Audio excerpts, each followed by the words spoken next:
أعوذ بالله من الشيطان الرجيم. الحمد لله رب العالمين، والعاقبة للمتقين، والصلاة والسلام على أشرف الأنبياء والمرسلين وعلى آله وأصحابه أجمعين، أما بعد.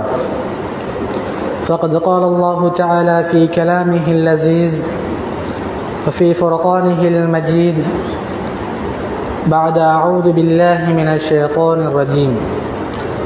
أعوذ بالله من الشيطان الرجيم. بسم الله الرحمن الرحيم. ولله على الناس حج البيت من استطاع إليه سبيلا ومن كفر فإن الله غني عن العالمين. صدق الله مولانا العظيم. وقال نبينا بشير صلى الله عليه وسلم: من حج فلم يرفث ولم يفسق رجع كيوم ولدته أمه. صدق رسول الله صلى الله عليه وسلم. இவ்வையகத்தை படைத்து அதிலும் பல கோடிக்கணக்கான ஜீவராசிகளை படைத்து எந்த ஒரு ஜீவராசிக்கும் எந்த ஒரு சூழ்நிலையிலும் எந்த ஒரு குறைபாடுகளும் ஏற்படாத வண்ணம் கண்ணும் கருத்துமாக கண்காணித்து கொண்டிருக்கின்ற ஏகவல்ல நாயன் அல்லாஹு தாலாவுக்கே புகழ் அனைத்தும். அல்ஹம்துலில்லாஹ். சலவாத்தும் சலாமும் ஈருலகப் பேரரசர் மாற்றான் மண்டையோட்டிலே மது அருந்திய மனிதர்களை மனித புனிதர்களாக மாற்றிய மனித மாணிக்கம் எம்பெருமானார் நாயகம் ஸல்லல்லாஹு அலைஹி வஸல்லம் அன்னவர்கள் மீதிலும் அன்னவர்களின் அடிச்சுவடுகளை எந்த ஒரு அணுகும் பிசகாது எடுத்து நடந்த அன்னருடைய உத்தம சத்திய சஹாபத்து தோழர்கள், அவர்களை பின்பற்றிய தாபிஊன்கள், தபஉ தாபிஈன்கள், நல்லவர்கள் வல்லவர்கள், உலக முடிவு நாள் வரைக்கும் வந்து சேர இருக்கின்ற நாதாக்கள், சுஹதாக்கள், விசேஷமாக இவ்விடத்திலே குழுமி இருக்கின்ற நம் அனைவர்கள் மீதிலும் என்றென்றும் நின்று நிலவட்டுமாக. அல்லாஹ் சுப்ஹானஹு வ தஆலா எம்பெருமானார் நாயகம் ஸல்லல்லாஹு அலைஹி வஸல்லம் அன்னவர்களின் மூலமாக எந்தெந்த விடயங்களையெல்லாம் எடுத்து நடக்குமாறு நமக்கு கட்டளை பிறப்பித்திருக்கின்றானோ அந்த விடயங்களையெல்லாம் நமது வாழ்நாளிலே எந்த ஒரு பிரச்சனையும் இல்லாமல் எடுத்து நடக்குமாறும், எந்தெந்த விடயங்களை விட்டு விலகி இருக்குமாறு நமக்கு விலக்கல் செய்திருக்கின்றானோ அந்த விடயங்களை விட்டும் விலகி இருக்குமாறும் முதலில் எனக்கும் அப்பால் உங்களுக்கும் வசியத்தினும் நற்கட்டளையிடுகிறேன். இத்தகுல்லாஹ், அல்லாஹ்வை பயந்து கொள்ளுங்கள். கண்ணியமானவர்களே, பெரியார்களே, கண்மணி நாயகம் ஸல்லல்லாஹு அலைஹி வஸல்லம் அன்னவர்கள்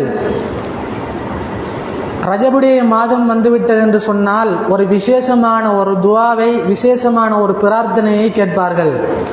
அல்லாஹும்ம பாரிக் லனா ஃபீ ரஜப வ ஷஅபான வ பல்லிக்னா ரமலான். யா அல்லாஹ், ரப்பே, ரஜபிலும் ஷஅபானிலும் எனக்கு பரக்கத்து செய், எங்களுக்கு பரக்கத்து செய், ரமதானுடைய மாதத்தை அடைந்து கொள்வதற்காக வேண்டி என்று பெருமானார் நாயகம் ஸல்லல்லாஹு அலைஹி வஸல்லம் அன்னவர்கள் ரமதானுடைய மாதம் வருவதற்கு 2 மாதத்துக்கு முன்பிருந்தே தயாராகி விடுவார்கள்.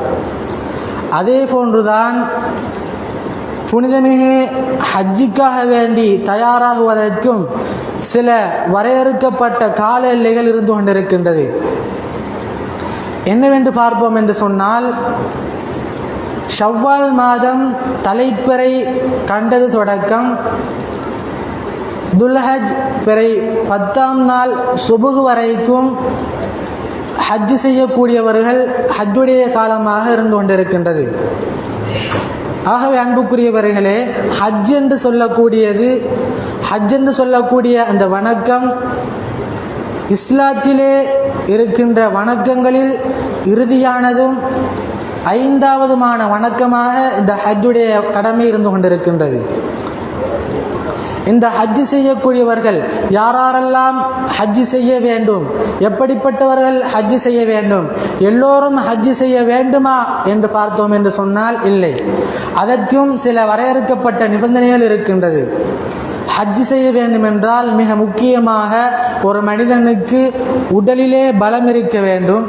அடுத்தது ஹஜ்ஜுக்கு சென்று வரும் வரை அவருக்கு போதிய அளவான பொருள் வசதிகள், பண வசதிகள், பிரயாண வசதிகள் என்று அனைத்துமே ஒழுங்கான முறையிலே எந்தவிதமான பிரச்சனைகளும் இல்லாமல் இருந்தால் ஒரு மனிதன் ஹஜ்ஜு செய்வதற்குரிய தயார் நிலையிலே ஆகுகின்றான் என்பதை நாம் நினைத்து கொள்ள வேண்டும். பெருமானார் நாயகம் ஸல்லல்லாஹு அலைஹி வஸல்லம் அவர்கள் கூறி காட்டுவார்கள், ஒரு மனிதனுக்கு ஹஜ்ஜு செய்வதற்காக வேண்டி எல்லா தயார் நிலையும் இருக்கின்றது. எந்த விதமான பிரச்சனைகளும் இல்லாமல் எல்லா விதமான ஏற்பாடுகளும் இருக்கின்றது என்று சொன்னால், இருந்தும் ஒரு மனிதன் ஹஜ்ஜு செய்தார் என்று சொன்னால் அவனுடைய சிறப்பு, அவனுடைய பலன் என்னவென்று கண்மணி நாயகம் ஸல்லல்லாஹு அலைஹி வஸல்லம் அவர்கள் முஸ்லிம் 2625 முஸ்லிம் இமாம் பதிவு செய்திருப்பார்கள். கண்மணி நாயகம் ஸல்லல்லாஹு அலைஹி வஸல்லம் அவர்கள் கூறுவார்கள், மன் ஹஜ்ஜ ஃபலம் யர்ஃபுஸ் வலம் யஃப்சுக் ரஜஅ கயௌமி வலதத்துஹு உம்முஹு. ஒரு மனிதன் ஹஜ்ஜுக்காக வேண்டி கஅபத்துல்லாவை நாடி மக்கா முக்கர்ரமாவுக்கு சென்றான் என்று சொன்னால் அவன் அந்த இடத்திலே எந்த விதமான கெட்ட பேச்சுக்களோ மோசமான செயல்களோ செய்யாமல் அவனுடைய ஹஜ்ஜை நல்ல முறையிலே நிறைவேற்றினான் என்று சொன்னால் அவன் எப்படி மீளுகின்றான் என்றால் ரஜஅ கயௌமி வலதத்துஹு உம்முஹு. அவனுடைய தாய் ஒரு குழந்தையை அவளுடைய வயிற்றிலிருந்து பெற்றெடுக்கின்ற பொழுது எவ்வாறு பரிசுத்தமானதாக அந்த குழந்தை பிறக்குமோ அதே போன்று ஹஜ்ஜுடைய கடமையை நாடி மக்கா முக்கர்ரமாவுக்கு செல்லுகின்ற அந்த நபர் ஹஜ்ஜை நல்ல முறையிலே நிறைவேற்றினார் என்று சொன்னால் அன்று பிறந்த பாலகன் எப்படி பரிசுத்தமாக இருப்பானோ அதே போன்று அந்த மனிதன் மாறுகின்றான் என்று கண்மணி நாயகம் ஸல்லல்லாஹு அலைஹி வஸல்லம் அவர்கள் கூறி காட்டுவார்கள். அது மாத்திரமல்ல, தொடர்ச்சியாக முஸ்லிம் இமாம் பதிவு செய்வார்கள். முஸ்லிமிலே 2624வது நபிமொழியாக வந்திருக்கும், அல் உம்ரத்து இலல் உம்ரத்தி கஃபாரத்துன் லிமா பைனஹுமா வல் ஹஜ்ஜுல் மப்ரூரு லைஸ லஹு ஜஸாஉன் இல்லல் ஜன்னah. அல் உம்ரத்து இலல் உம்ரத்தி கஃபாரத்துன் லிமா பைனஹுமா. ஒரு உம்ரா நாம் அடுத்து செய்ய இருக்கின்ற உம்ராக்களுக்கு இடையில் இருக்கின்ற அந்த கால இடைவெளியிலே நாம் என்னென்ன பாவங்கள் செய்வோமோ அத்தனை விதமான பாவங்களுக்கும் முதல் செய்த உம்ரா குற்றப்பரிகாரமாக இருக்கின்றது. அது மட்டுமல்ல, வல் ஹஜ்ஜுல் மப்ரூரு லைஸ லஹு ஜஸாஉன் இல்லல் ஜன்னah. ஏற்றுக்கொள்ளப்பட்ட ஒப்புக்கொள்ளப்பட்ட ஹஜ் என்பது அதற்குரிய கூலி என்னவென்று சொன்னால் சொர்க்கமாகும். சொர்க்கத்தை தவிர ஏற்றுக்கொள்ளப்பட்ட ஹஜ்ஜுக்கு எந்த ஒரு கூலியுமே இல்லை என்று கண்மணி நாயகம் ஸல்லல்லாஹு அலைஹி வஸல்லம் அவர்கள் திட்ட தெளிவாக கூறி காட்டுவார்கள். எனவே அன்புக்குரியவர்களே, நமக்கு ஹஜ்ஜு செய்வதற்குரிய பொருள் வசதி, உடல் வசதி எல்லாமே நல்லாக இருக்கின்றது என்று சொன்னால் அந்த உரிய காலத்தில் நாம் ஹஜ்ஜை நிறைவேற்றி விட வேண்டும். அப்படி யாராவது ஒருத்தர் தனக்கு உடலிலே பலம், பொருள் வசதி, ஹஜ்ஜுக்கு செல்லக்கூடிய குறிப்பிட்ட அந்த வரையறுக்கப்பட்ட அத்தனை விதமான அம்சங்களும் ஒரு மனிதனுக்கு இருக்கின்றது என்று சொல்லி இருந்தும் அந்த மனிதன் அவனுடைய ஹஜ்ஜை நிறைவேற்றாமல் தடுத்து வைத்திருப்பான் என்று சொன்னால் அதற்கும் அல்லாஹு தஆலா அவனுடைய அருள்மறையின் திருமறையிலே கூறி காட்டுகின்றான். சூரத்துல் ஆல இம்ரான் 97வது வசனத்தை அல்லாஹு தஆலா கூறி காட்டுகின்றான், வலில்லாஹி அலன்னாஸி ஹஜ்ஜுல் பைத்தி மன் இஸ்ததாஅ இலைஹி சபீலா. யார் ஒருவன் தனக்கு ஹஜ் கடமை நிறைவேற்றுவதற்காக வேண்டி சகல வசதிகளும் பெற்று அவன் அல்லாஹ்வுடைய ஆலயத்துக்கு சென்று ஹஜ் செய்வது ஒவ்வொரு மனிதனுக்கும் கடமையாகும். அப்படி யாராவது ஒருவர் தடுத்து கொண்டார் என்று சொன்னால் வமன் கஃபர ஃபஇன்னல்லாஹ கனியுன் அனில் ஆலமீன், யாராவது தனக்கு தகுந்த தகுதிகள் இருந்தும் ஹஜ் கடமையை நிறைவேற்றாமல் தடுப்பார் என்று சொன்னால் தடுக்கின்றவரை விட்டும் அல்லாஹு தஆலா தேவையற்றவன். இந்த உலகத்தாரை விட்டும் அல்லாஹு தஆலா தேவையற்றவன். நீ ஹஜ்ஜி செய்யாமல் விடு. அதனால் அல்லாஹு தஆலாவுக்கு எந்தவித கூடுதலோ எந்தவித குறைவோ ஏற்பட போவதில்லை. நீ ஹஜ்ஜி செய்தாய் என்று சொன்னால் அந்த ஹஜ்ஜி உனக்குத்தான் பிரயோசனமே தவிர நீ செய்கின்ற அந்த ஹஜ்ஜின் மூலமாக அல்லாஹு தஆலா பிரயோசனம் அடைய போவதில்லை என்பதை இந்த குர்ஆன் வசனத்தின் மூலமாக அல்லாஹு தஆலா நமக்கு தெளிவான முறையிலே கூறி காட்டுவான். அது மட்டுமல்ல, திருமிதி இமாம் பதிவாகியிருப்பார்கள், கண்மணி நாயகம் ஸல்லல்லாஹு அலைஹி வஸல்லம் அவர்கள் கூறி காட்டுவார்கள், யார் ஒரு மனிதன் ஹஜ் செய்யக்கூடிய சகலவிதமான வசதிகளும் பெற்று ஹஜ் செய்யவில்லையோ அவன் மரணிக்கின்ற பொழுது யகூதியாகவோ அல்லது நசரானியாகவோ மரணிக்கட்டும் என்பதாக கண்மணி நாயகம் ஸல்லல்லாஹு அலைஹி வஸல்லம் அவர்கள் கூறி காட்டுவார்கள். எனவே அன்புக்குரியவர்களே, இந்த உலகத்திலே நாம் என்ன நோக்கத்துக்காக வேண்டி வந்திருக்கின்றோம்? பணங்களை சேகரித்து என்ன செய்ய போகின்றோம்?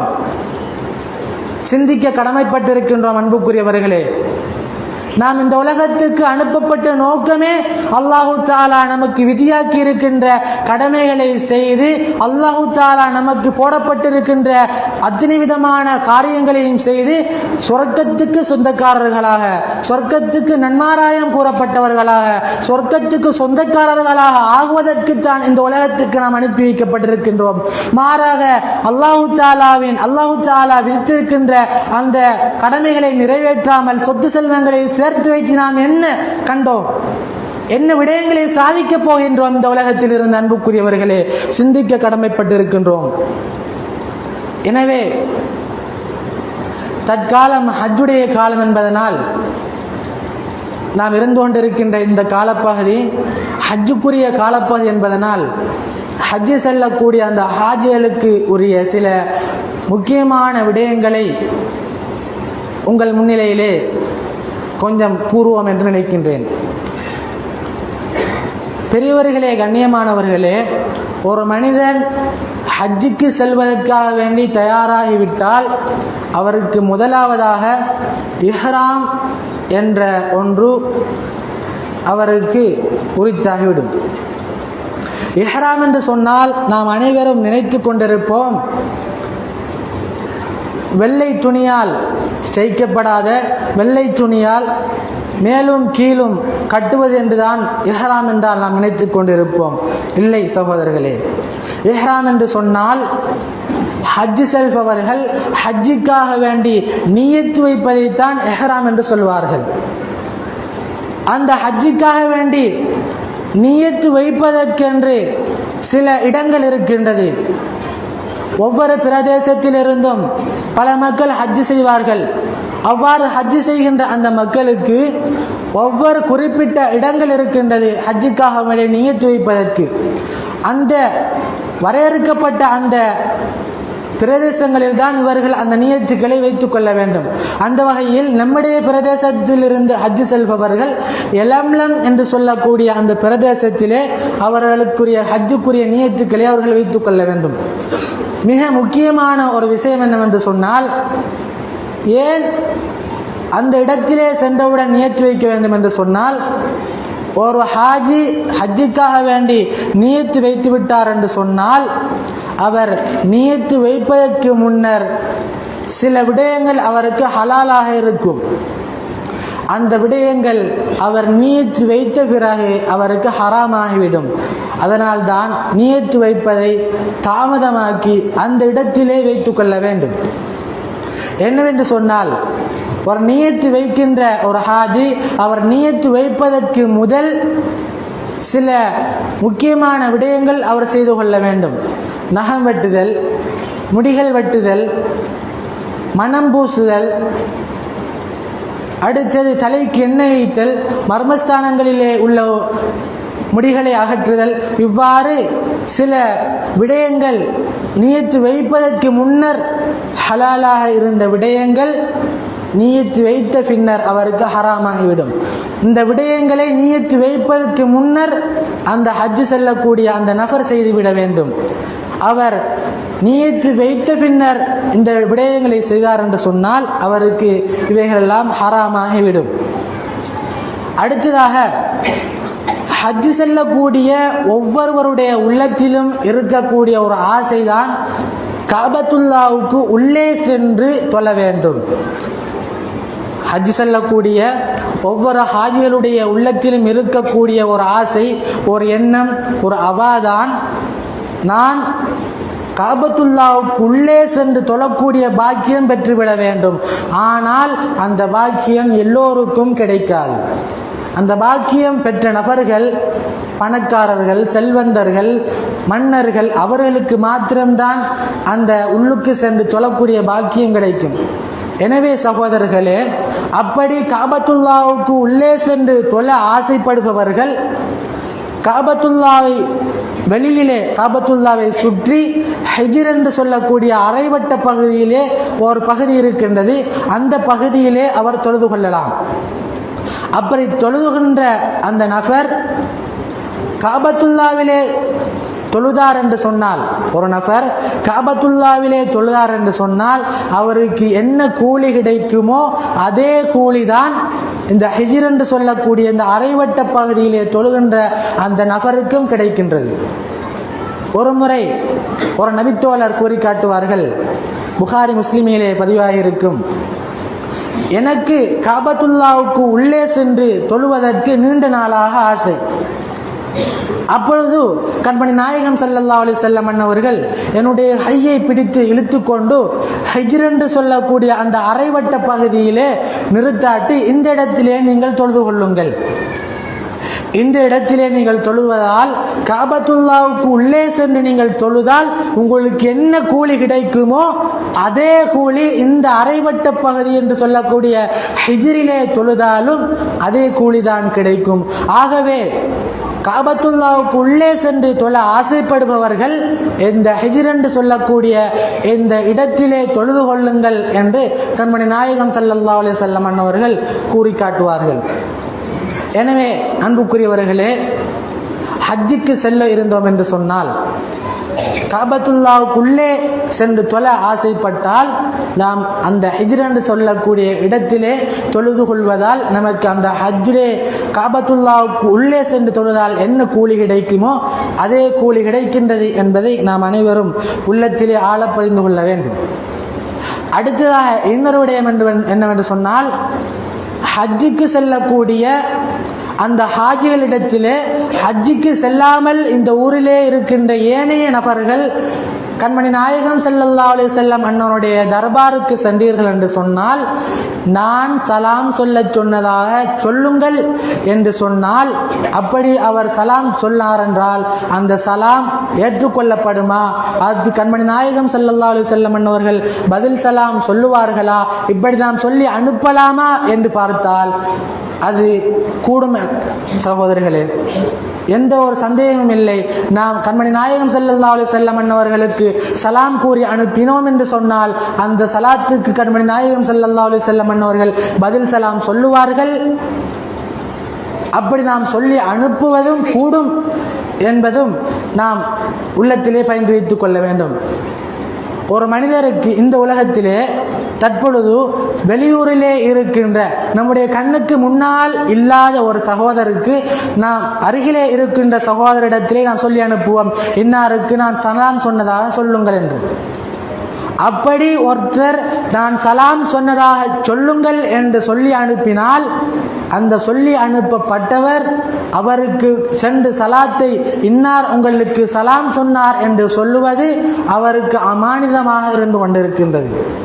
அவர் இவர் சொல்லுகின்ற அந்த சலாத்தை சுமந்து கொண்டு உரியவரிடத்திலே அந்த சலாத்தை அவர் எத்தி வைப்பது இவருக்கு ஒரு அமானிதமாக இருந்து கொண்டிருக்கிறது. அன்புக்குரியவர்களே, இதை ஆதார கிதாபுகளாக நாம் பார்ப்போம் என்று சொன்னால் ஆதாபு ஷர்இய்யா, ஃபலாயிலு பைத்துல் மக்திஸ், முஸன்னப் இப்னு அபி ஷைபா, மஜ்மஉல் ஸவாயித், தபரானி, தபகாத்துல் குப்ரா, ஷுஅபுல் ஈமான் என்ற கிரந்தங்களிலே ஒரு நபருக்கு நாம் சலாம் சொல்லி அனுப்பினால் சொல்லி அனுப்பப்பட்டவர் அவருக்குரியவருக்கு சென்ற அந்த சலாத்தை சொல்லுவது அமானிதமாக இருக்கின்றது.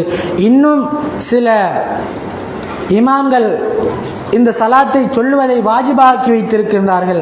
தகாயிது உலில் நுஹா, மகாலிபு உலில் நுஹா என்ற இரு கிரந்தங்களுடைய ஆசிரியர்கள் கூறுகின்றார்கள், சலாத்தை சொல்லி அனுப்பி அந்த சலாம் சொல்ல சொன்னவர் அந்த சலாத்தை பிறருக்கு எத்தி வைப்பது அவருக்கு வாஜிபாக இருக்கின்றது என்று இந்த இரு கிரந்தங்களில் இமாம்கள் நமக்கு தெளிவாக கூறி காட்டுவார்கள். அன்புக்குரியவர்களே, ஆகவே கண்மணி நாயகம் ஸல்லல்லாஹு அலைஹி வஸல்லம் அன்னவர்களுக்கு இங்கிருந்து செல்பவரிடத்திலே சலாம் சொல்லுங்கள், என்னுடைய சலாத்தை பெருமானார் நாயகம் ஸல்லல்லாஹு அலைஹி வஸல்லம் அன்னவர்களுக்கு எத்தி வையுங்கள் என்று சொல்லுவது கூடும். அப்படி சொல்லப்பட்டவர் கண்மணி நாயகம் ஸல்லல்லாஹு அலைஹி வஸல்லம் அன்னவரிடத்திலே தன்னுடைய செல்லக்கூடியவருடைய சலாத்தை எத்தி வைப்பது அவருக்கு வாஜிபாக இருந்து கொண்டிருக்கின்றது என்பதை நாம் அனைவரும் உள்ளத்திலே சிந்தித்து வைத்துக் கொள்ள வேண்டும். அது மட்டுமல்லாமல் இங்கிருந்து ஹஜ் செல்லக்கூடிய அந்த ஹாஜிகள் சிறு பிள்ளைகளையும் தங்களிடத்தில் இருக்கின்ற சின்ன பிள்ளைகளையும் கூட்டிக் கொண்டு ஹஜ்ஜுக்கு செல்வார்கள். அப்படி அந்த பிள்ளைகளை பருவ வயதை அடையாத அந்த சின்ன பிள்ளைகளை ஹஜ்ஜுக்கு கூட்டிச் செல்வது, அவர்கள் அங்கு சென்று ஹஜ் செய்தால் அவர்களுக்கு கூலி கிடைக்குமா அல்லது நாங்கள் அவர்களை கூட்டிச் செல்லுகின்ற அந்த செலவு வீண் விரயமா என்று பார்ப்போம் என்று சொன்னால் அவர்களுக்குரிய கூலி கிடைக்கும். கண்மணி நாயகம் ஸல்லல்லாஹு அலைஹி வஸல்லம் அவர்கள் ரௌஹா என்று சொல்லக்கூடிய ஒரு இடத்திலே ஒரு ஹஜ்ஜுக்கு செல்லக்கூடிய ஒரு பயணக்குழுவை காண்பார்கள். அந்த கூட்டத்திலே அவர்கள் கேட்பார்கள், இவர்கள் யார்? அப்பொழுது அவர்கள் கூறுவார்கள், நாங்கள் முஸ்லிம்கள். மாறி அவர்கள் கண்மணி நாயகம் ஸல்லல்லாஹு அலைஹி வஸல்லம் இடத்திலே கேட்பார்கள், நீங்கள் யார்? அப்பொழுது பெருமானார் நாயகம் ஸல்லல்லாஹு அலைஹி வஸல்லம் அவர்கள் சொல்லுவார்கள், நான் தான் அல்லாஹ்வுடைய தூதர், அல்லாஹ்வுடைய ரசூல் என்று பெருமானார் நாயகம் ஸல்லல்லாஹு அலைஹி வஸல்லம் இவர்களுக்கு பதில் மொழி பகர்வார்கள். அப்பொழுது அந்த பயணக்கூட்டத்திலே இருந்த ஒரு பெண்மணி தன்னுடைய பிள்ளையை தூக்கி காட்டி, நபியே நாயகமே யா ரசூலல்லாஹ், நாங்கள் எல்லோரும் ஹஜ்ஜுக்கு செல்கின்றோம், இந்த குழந்தைக்கும் ஹஜ் நிறைவேறுமா? இந்த குழந்தையும் ஹஜ் செய்வதற்கு கடமைப்பட்டுள்ளதா என்று அந்த பெண்மணி தன்னுடைய குழந்தையை உயர்த்தி காட்டி பெருமானார் நாயகம் ஸல்லல்லாஹு அலைஹி வஸல்லம் அன்னவரிடத்திலே கேட்பார்கள்.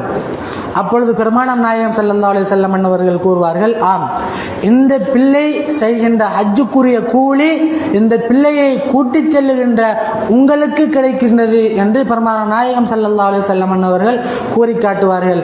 இந்த நபிமொழி முஸ்லிமிலே 2597வது நபிமொழியாக பதிவாகியிருக்கு. அது மட்டுமல்லாமல் மின்ஹாஜ் என்று சொல்லக்கூடிய இமாம் நவவி ரஹ்மத்துல்லாஹி அலைஹி அன்னருடைய கிரந்தத்திலே அவர்கள் பதிவாகி இருப்பார்கள், ஒரு பருவ வயதை அடையாத ஒரு சின்ன பிள்ளையை ஹஜ்ஜுக்கு கூட்டிச் செல்வோம் என்று சொன்னால் அந்த பிள்ளை செய்கின்ற அந்த ஹஜ்ஜுடைய கூலி கூட்டிச் செல்லுகின்ற அந்த நபருக்கு கிடைக்கின்றது என்பதாக மின்ஹாஜிலே இமாமுனா நவவி ரஹ்மத்துல்லாஹி அலைஹி அன்னவர்கள் நமக்கு கூறி காட்டுவார்கள். எனவே சகோதரர்களே, சிறு பிள்ளைகளை கூட்டிச் செல்வதன் மூலமாக நமக்கு பணங்கள் விரயமாகின்றன, நம்முடைய சொத்து செல்வங்கள் அநியாயமாகின்றது என்பதை நாம் அனைவரும் கவலை கொள்ள வேண்டாம். எனவே கூட்டிச் செல்லுகின்ற அந்த நபருக்கு அந்த பிள்ளையுடைய ஹஜ்ஜுடைய சவாபு கிடைக்கின்றது என்பதை நாம் விளங்கிக் கொள்ள வேண்டும். அடுத்ததாக மிக முக்கியமான ஒரு விடயம் என்னவென்று சொன்னால், ஒரு மனிதன் தன்னுடைய வாழ்நாளிலே எத்தனை முறை ஹஜ்ஜு கடமையை நிறைவேற்ற வேண்டும்? எத்தனை முறை தன்னுடைய வாழ்நாளிலே ஹஜ்ஜு கடமையை நிறைவேற்ற வேண்டும்? ஒரு மனிதர் தன் மீது கடமையாக்கப்பட்டுள்ள ஹஜ்ஜுடைய கடமையை தன்னுடைய வாழ்நாளிலே ஒரு முறை நிறைவேற்றினால் போதும். இரண்டாவது முறை, மூன்றாவது முறை, பல முறைகள் ஒருத்தர் ஹஜ்ஜு செய்ய வேண்டிய அவசியம் இல்லை. அப்படி அவர் ஹஜ்ஜு செய்தாலும் தவறில்லை. ஹஜ்ஜு செய்யலாம், ஆனால் ஹஜ்ஜு செய்ய வேண்டிய அவசியம் இல்லை. ஏனென்று சொன்னால் நம்முடைய நாட்டு நிலைப்பாட்டை, நம்முடைய ஊருடைய நிலைப்பாட்டை பார்க்கின்ற பொழுது அதிகமான ஏழை மக்கள் இருக்கின்றார்கள். அன்றாட செலவுக்கு கூட தன்னுடைய செலவு சித்தாயங்களை நிறைவேற்றி கொள்ளக்கூடிய அந்த தகுதி இல்லாத அதிகமான மக்கள் இருக்கின்றார்கள். பாடசாலைகளுக்கு உபகரணங்கள் வாங்குவதற்கு கூட தகுந்த அளவு, போதிய அளவு பண வசதி இல்லாத மாணவர்கள் இருக்கின்றார்கள்.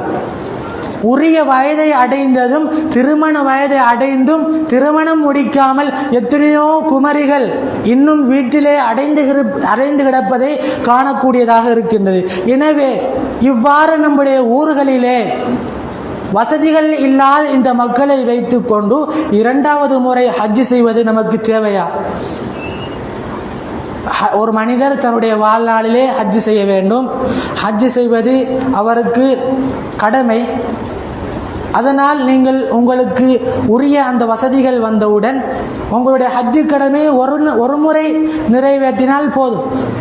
அல்லாஹு தஆலா நீங்கள் பொருள் வசதியை அடைந்து ஹஜ்ஜு செய்யவில்லை என்று சொன்னால் ஏன் ஹஜ்ஜு செய்யவில்லை என்று கேட்பார்.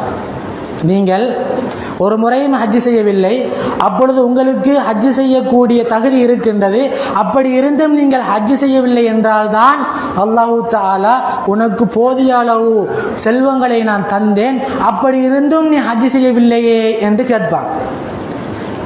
நீங்கள் ஒரு முறை ஹஜ்ஜு செய்து விட்டீர்கள், இரண்டாவது முறை ஹஜ்ஜு செய்யக்கூடிய தகுதி பெற்றும் இல்லாத ஏழை மக்களுக்கு கொடுத்தீர்கள் என்று சொன்னால் அல்லாஹு தஆலா கேட்கப் போவதில்லை. இரண்டாவது முறை நீ ஏன் ஹஜ்ஜு செய்யவில்லை என்று அல்லாஹு தஆலா கேட்கப் போவதில்லை. ஏனென்று சொன்னால் அப்துல்லாஹ் இப்னு முபாரக் ரஹிமஹுல்லாஹ் அலைஹி அன்னவருடைய ஒரு அற்புதமான ஒரு சரித்திரத்தை நாம் நோக்குவோம். அவர்கள் ஒவ்வொரு வருடமும் ஹஜ்ஜு செய்யக்கூடிய ஒரு நபர். அப்துல்லாஹ் இப்னு முபாரக் ரஹிமஹுல்லாஹ் அலைஹி அன்னவர்கள் ஒவ்வொரு வருடமும் ஹஜ்ஜு செய்யக்கூடிய ஒரு நபர். அவர்களுடைய வேலை என்னவென்று சொன்னால், ஹஜ்ஜு செல்லக்கூடிய அந்த பயண கூட்டத்திலே இருக்கின்ற அந்த நபர்களுடைய பணங்களை சேகரித்து வைத்து உரிய இடத்திலே சென்று அவருடைய பணங்களை பிரித்து கொடுத்து விடுவார்கள். ஒரு முறை இப்படி இவர்கள் அந்த பணங்களை ஹஜ்ஜு செய்வதற்கு தனக்குரிய அந்த பணத்தை சேகரித்து விட்டார்கள். சேகரித்து ஹஜ்ஜுக்குரிய தயார் நிலையிலே இருக்கின்ற பொழுது ஒரு குப்பை மேட்டிலே, ஒரு அசிங்கமான ஒரு இடத்திலே ஒரு பெண்மணி, ஒரு இளம் பெண்மணி, ஒரு யுவதி பெண்மணி ஒரு அழுகிய ஒரு கோழியை எடுத்து சுத்தம் செய்து கொண்டிருப்பார்கள். ஒரு அழுகிய ஒரு கோழியை எடுத்து சுத்தம் செய்து கொண்டிருப்பார்கள். இதை ஹஜ்ஜிக்கு தயாரான நிலையில் இருக்கின்ற அப்துல்லாஹ் இப்னு முபாரக் ரஹிமஹுல்லாஹ் அலைஹி அன்னவர்கள் காண்பார்கள்.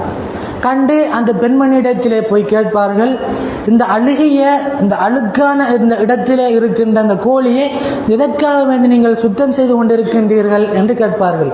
அதற்கு அந்த பெண்மணி கூறுவார்கள், என்னுடைய வீட்டிலே என்னுடைய குடும்பத்தினருக்கு அன்றாட உணவுகளை உண்டு வயிறு நிரம்புவதற்குரிய போதிய அளவு வசதி வாய்ப்புகள் இல்லை. அதனால் இதோ இருக்கின்ற இந்த கோழியை எடுத்து நாங்கள் சமைத்து சாப்பிடப் போகின்றோம் என்று அந்த பெண்மணி கூறுவார்கள். இதை கேட்டவுடனே அப்துல்லாஹ் இப்னு முபாரக் ரஹிமஹுல்லாஹ் அலைஹி அன்னவர்கள் தன்னிடத்திலே சேர்த்து வைத்திருக்கின்ற அந்த ஹஜ்ஜுக்கு செல்ல வைத்திருக்கின்ற அந்த பணத்தை உடனே அந்த பெண்மணிக்கு கொடுத்துவிட்டு கூறுவார்கள், இந்த வருடம் என்னுடைய ஹஜ்ஜு இதுதான், நல்லா விளங்கிக் கொள்ள வேண்டும், இந்த வருடம் என்னுடைய ஹஜ்ஜு இதுதான் என்று சொல்லி தன்னுடைய ஹஜ்ஜுடைய அந்த பெருமதியான அந்த பணத்தை கொடுத்து விடுவார்கள். கொடுத்துவிட்டு அவர்கள் வீடு திரும்பி விடுவார்கள். பின்னர் அந்த ஹஜ்ஜுக்கு செல்ல இருக்கின்ற அந்த பிரயாண குழு ஹஜ்ஜுக்கு சென்று திரும்பி அவர்கள் நாட்டை அடைந்து விடுவார்கள். அடைந்த அந்த சகோதர ஹஜ்ஜு குழுவை பார்ப்பதற்காக வேண்டி, ஹஜ்ஜுக்கு சென்று வந்த அந்த சகோதரர்களை பார்ப்பதற்காக வேண்டி அப்துல்லாஹ் இப்னு முபாரக் ரஹிமஹுல்லாஹ் அலைஹி அன்னவர்கள் அவர்களுடைய இல்லத்திலே, அவருடைய இடத்துக்கு செல்வார்கள். சென்று உங்களுடைய இம்முறை உங்களுடைய ஹஜ்ஜி கடமைகள் எப்படி இருந்தது, உங்களுடைய பயணம் சௌகரியமாக இருந்ததா என்று அவர்கள் விசாரிப்பார்கள்.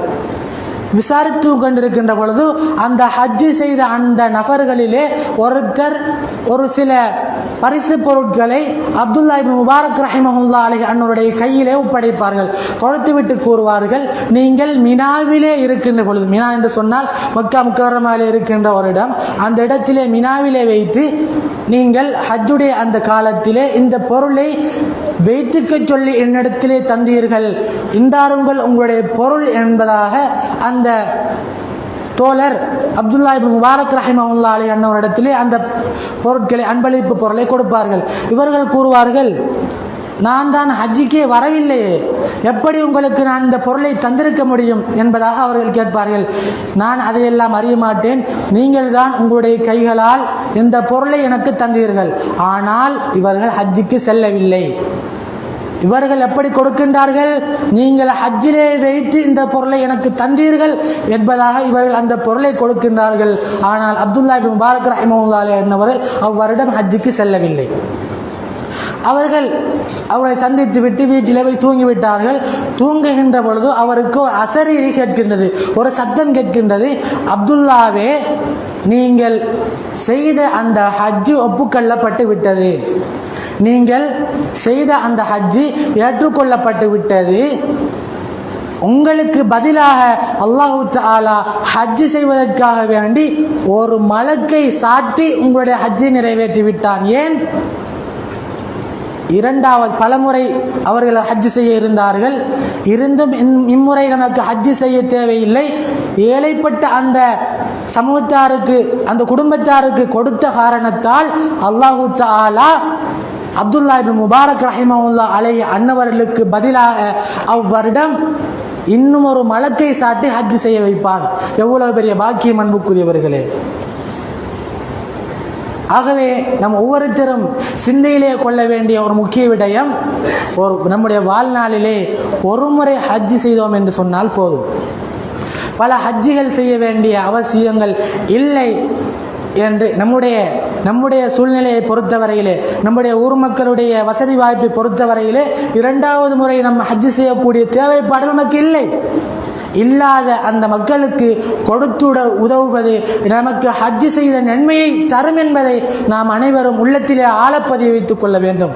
எனவே அன்புக்குரிய சகோதரர்களே, எதிர்வருகின்ற காலங்களிலே ஹஜ்ஜு கடமையை நிறைவேற்றுவதற்காக வேண்டி நாம் செல்ல இருந்தோம் என்று சொன்னால், இங்கே கூறப்பட்ட இந்த விடயங்களை நம்முடைய மனதிலே நாம் வைத்து கொண்டு நம்முடைய ஹஜ்ஜை நல்ல முறையிலே நிறைவேற்ற ஏகவல்ல நாயன் அல்லாஹு தஆலா நாம் அனைவருக்கும் அருள் பாலிப்பானாக. யா ரப்பி ரஹ்மானே, எங்களுடைய பாவங்களை மன்னிப்பாயாக. யா ரப்பி ரஹ்மானே, யா அல்லாஹ் எங்களுடைய உற்றார் உறவினுடைய பாவங்களை மன்னிப்பாயாக. யா ரப்பி ரஹ்மானே, யா அல்லாஹ் எங்களுடைய பெற்றோருடைய பாவங்களை மன்னிப்பாயாக. யா ரப்பி ரஹ்மானே, யா அல்லாஹ் இவ்வருடம் ஹஜ்ஜிக்காக வேண்டி சென்றிருக்கக்கூடிய அந்த ஹாஜிகளுடைய ஹஜ்ஜி கடமையை நீ நல்ல முறையிலே நிறைவேற்றி கொடுப்பாயாக, ஒப்புக்கொள்வாயாக. யா ரப்பி ரஹ்மானே, யா அல்லாஹ் பலஸ்தீன் மக்களுக்கு வெற்றியை கொடுப்பாயாக. யா ரப்பி ரஹ்மானே, யா அல்லாஹ் அவர்களுக்கு எந்தவித தீங்கும் இல்லாமல் சந்தோஷமான வாழ்க்கையை கொடுப்பாயாக. வாஹிரு தஅவானா அனில் ஹம்துலில்லாஹி.